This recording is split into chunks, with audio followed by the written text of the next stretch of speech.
So I want to bring in foreign editor at the Australian, Greg Sheridan.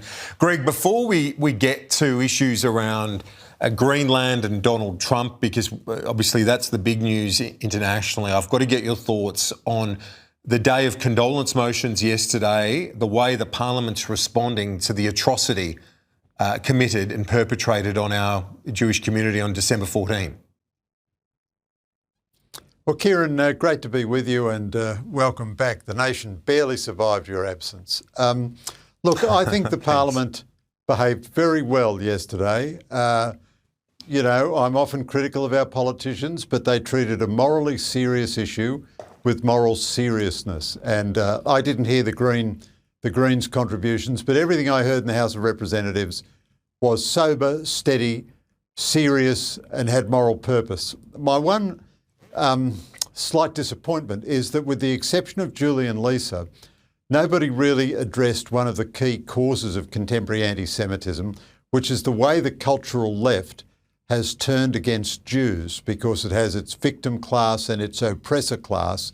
And the victim class includes any Palestinian, no matter how bizarre their statements or grotesque their actions, and the oppressor class includes all Jews. Now, that problem, like the problem of Islamist extremism, is amongst constituencies who ultimately vote for the Labor Party. So it's a very big challenge for the Prime Minister to look his own supporters in the eye and tell them you've got to change. Having said that, I thought the Prime Minister's speech was very good yesterday and, you know, befitting a Prime Minister in this circumstance.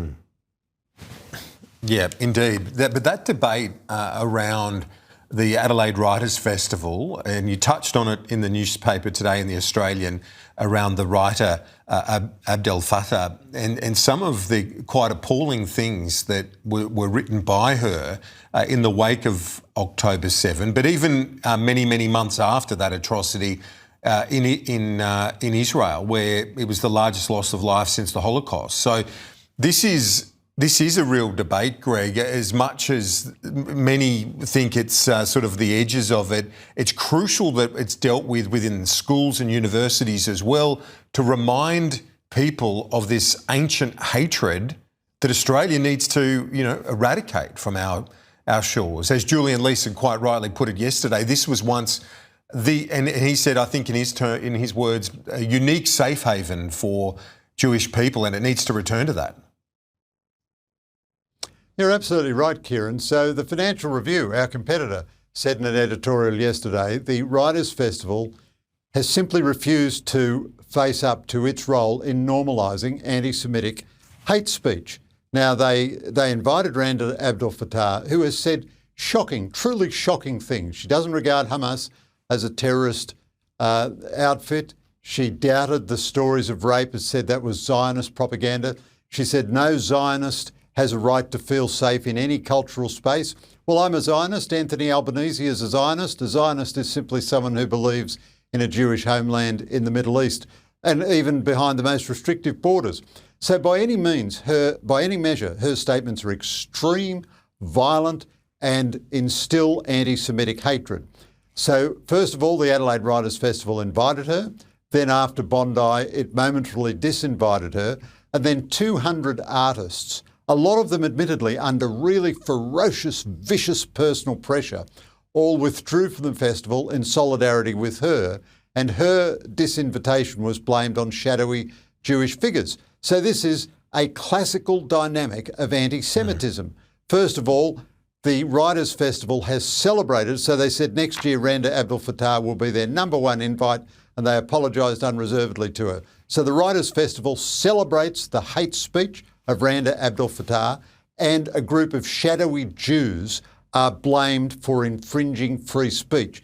That is classical anti-Semitism, and sadly, it's on the left, because that's where all Writers' Festivals are, and no one in the government will call it out, except Peter Malinauskas. So Malinauskas and Chris Minns in New South Wales have given tremendous moral leadership on this. The rest of the Labor Party has gone missing in action, and that's their people on the left of Australian politics who are incubating anti-Semitic hatred.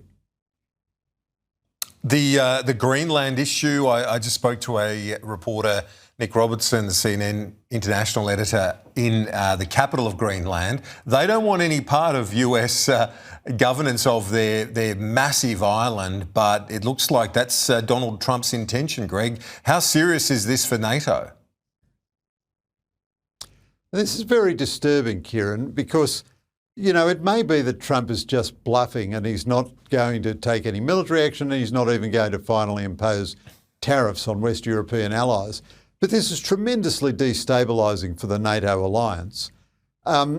Trump's motivations are really appalling. Anything he wants to achieve in security terms with Greenland, he can achieve today. Under existing treaties, he can put in as many military bases as he likes.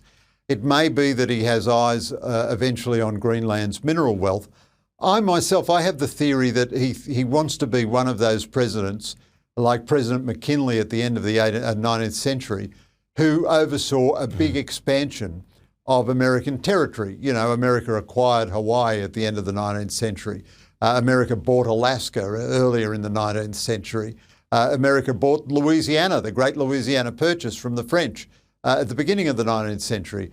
And I think he thinks that this will be an immortal part of his legacy to add this giant territory to the United States. Now, the argument that Greenland would be better off with the US is pretty strong, but you just have no right to take a nation against its will. And, you know, I thought Trump had done a number of good things lately, Gaza and Iran, and even I think there's a good case for what he did in Venezuela. But then he turns around and it seems to be so ego-driven, this bizarre letter to Norway's Prime Minister saying, you didn't give me the Nobel Peace Prize, that's why I feel free to act in Greenland. You know, just every week, Kieran, we're just kind of gobsmacked with some new Trump atrocity. When he's good, he's very good, and when he's bad, he's bloody awful. Indeed. And just before you go, it'd be remiss of me if I didn't get your thoughts on Iran. Is it still on a precipice? Is it too hard to tell, given the blackout, the media blackout that's been enforced by the theocratic regime? Well, the Iranian regime survived the most severe challenge since the Islamic Revolution in 1979. It survived it by slaughtering tens of thousands of its own people. Incidentally, no left-wing demonstrators on the streets worried about that, just a few ethnic Iranians and some supportive Jews. However, they are very scared of Donald Trump. Now, Trump, I think, was bluffing last week because he didn't have an aircraft carrier battle group in the Middle East, and that makes the Americans much more formidable in the Middle East. He's bringing an aircraft carrier battle group to the Middle East as we speak, and these demonstrations could reignite, although a lot of people are dead and a lot of Iranian families are mourning the death at the hands of their own government. But this is still a very volatile situation, and Trump has now got a taste for, you know, precise limited surgical strikes. I think this is still very volatile and unpredictable over the short term.